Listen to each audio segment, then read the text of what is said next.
श्रीरामचन्द्र कृपालु भज मन हरण भव भय दारुणम् नव कंज लोचन कंज मुख कर कंज पद कंजारुणम् कंदर्प गणित अमित छवि नव नील नीरद सुंदरम् पटपीत मानहु तडित रुचि सुचि नौमि जनक सुतावरम् शिर मुकुट कुण्डल तिलक चारु उदार अंग विभूषणम् आजानुभुज शर चाप दर संग्राम जित कर दूषणम् भज दीन बंधु दिनेश दानव दैत्य वंश निकंदनम् रघुनंद आनंद कंद कौशल चंद दशरथ नंदनम् इति वदति तुलसीदास शंकर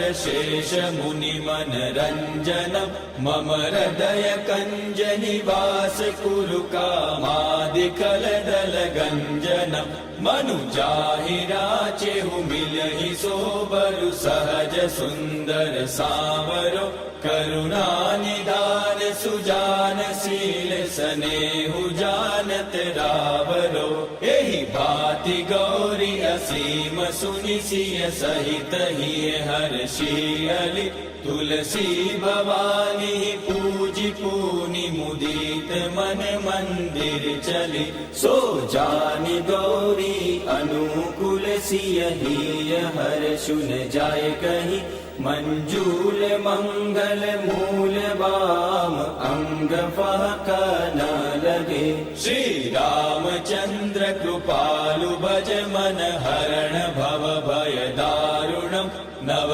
कंज लोचन कंज मुख कर कंज पद कंजारुणम् नव कंज लोचन कंज मुख कर कंज पद कंजारुणम् नव कंज लोचन कंज मुख कर कंज पद कंजारुणम्।